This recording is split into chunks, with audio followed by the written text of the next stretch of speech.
ascoltato con molto piacere il discorso di Soddu. Devo dire che l'avrei ascoltato ancora a lungo, anche perché ha richiamato tanti episodi, tante cose, tante battaglie, molte delle quali ovviamente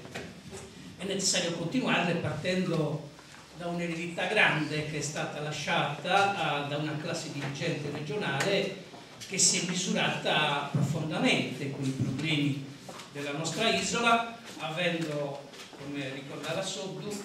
da un lato l'attenzione ai problemi particolari, ma nello stesso tempo anche spaziando in modo sempre più grande e più lontano, guardando le vicende e gli avvenimenti del mondo. Io ho avuto modo in altre occasioni di ricordare alcune questioni, alcuni episodi che riguardavano un po' l'infanzia, un po' le vicende della vita locale, insomma, ecco, essendo compaesani, nati più o meno nello stesso periodo, essendo vissuti in questo piccolo paese e quindi essendo poi tra quelli che avevano da giovani cominciato a occuparsi di politica, inevitabilmente anche con spirito di grande amicizia con Nino si era creato un rapporto che è durato poi per sempre, insomma. Oggi il tema si presta ad altro tipo di riflessioni e anche qui, seppur non perdendo questo filo di ricordi, diciamo, che affondano appunto nella memoria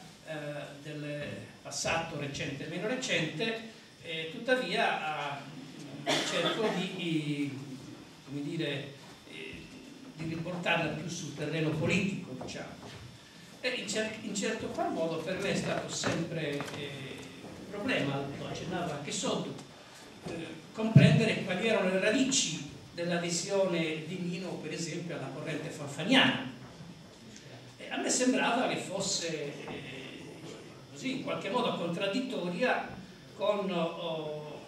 le posizioni che Nino spesso assumeva. Mi riferisco a periodi, diciamo, abbastanza lontani, insomma, all'inizio degli anni 60.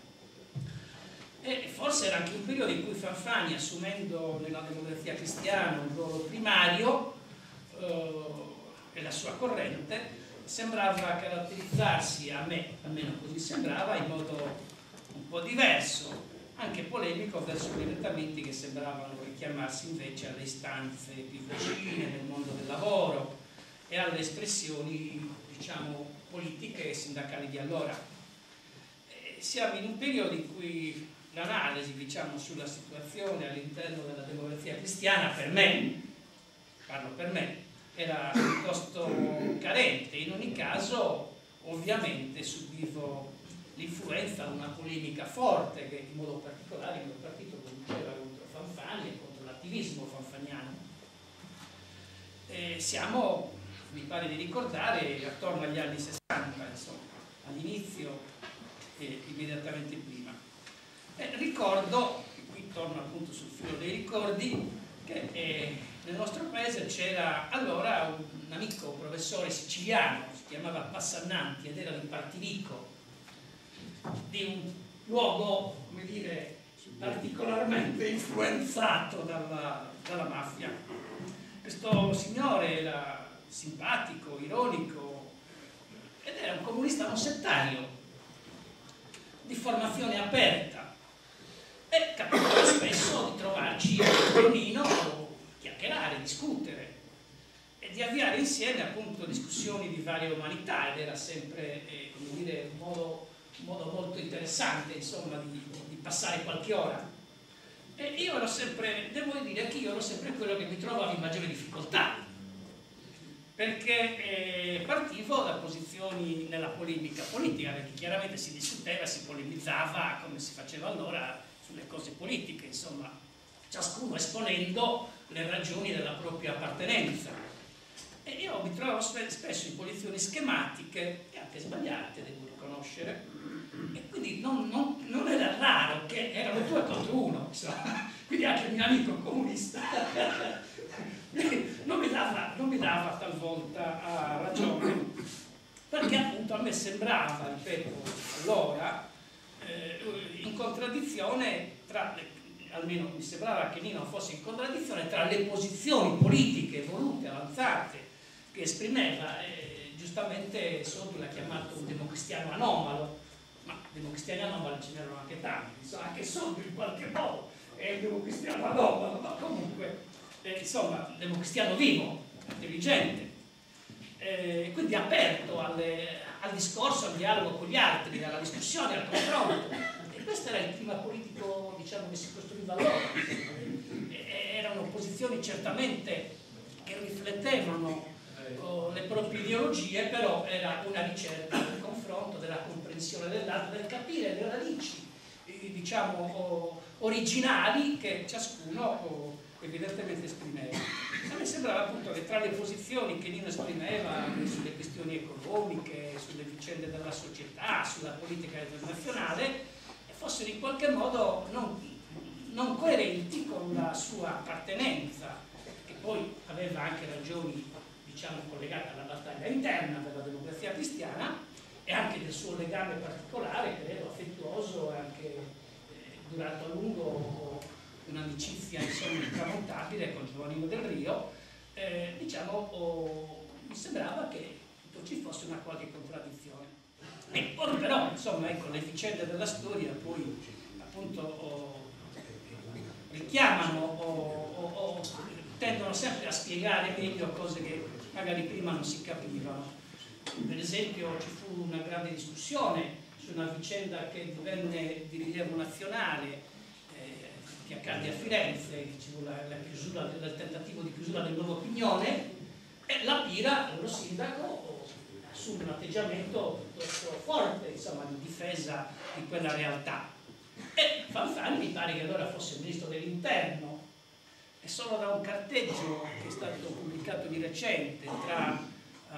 Fanfani e la Pira viene fuori appunto come l'atteggiamento di Fanfani, allora ministro dell'Interno, in qualche misura salvò la Pira da una serie di guai in cui poteva andare incontro. Tenete presente che allora il ministro dell'Interno, Alessi Perfetti, poteva benissimo, credo anche oggi, poteva benissimo sospendere o destituire un sindaco, insomma. Quindi c'è una lettera particolare di Fanfani alla Pira che gli dice: ma insomma, stai combinando un sacco di guai, mi stai mettendo fortemente in crisi, se devo fare l'elenco di tutte le violazioni di legge che hai fatto, insomma, dovrei mandarti la polizia a prelevarti, insomma, qualcosa del genere. Bene, questa cosa la sto dicendo perché mette in rilievo il fatto che c'era un rapporto non solo d'amicizia ma anche di legame ideale tra Fanfani e la Pira, per esempio. E la Pira era uno degli uomini a cui Nino guardava con estrema attenzione, anche per la, diciamo, vicenda religiosa profondamente e coerentemente vissuta. Poi ci fu anche la stessa vicenda del governo Tambroni, che provocò una crisi considerevole, nella quale lo stesso Fanfani però ebbe modo di assumere un atteggiamento, diciamo, importante. Ecco, in quelle occasioni in cui si discuteva di questi problemi che accadevano, lo spirito dialogante di Nino si manifestava pieno, sia con l'analisi spregiudicata.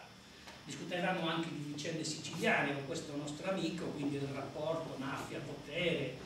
delle vicende del governo Milazzo, che allora aveva creato un grande pandemonio, e anche del ruolo di personaggi democratico-cristiani che avevano un certo ruolo nella democrazia cristiana siciliana. E fu in quelle occasioni, credo, che discutendo, polemizzando e anche ascoltando e imparando, cominciai a capire che le fonti della formazione politica di Nino erano assai consistenti nei riferimenti culturali. Sodri ne ha ricordato diversi, insomma, culturali e politici, da Dossetti alla Zatti alla Pira, e lo stesso Fanfani che si collocava, nasce, diciamo, su quella scia, insomma, per lo stesso Vanoni, insomma, e per non parlare poi dei riferimenti d'Oltralpe, Maritain, insomma, che è stato ricordato. Ma io, diciamo,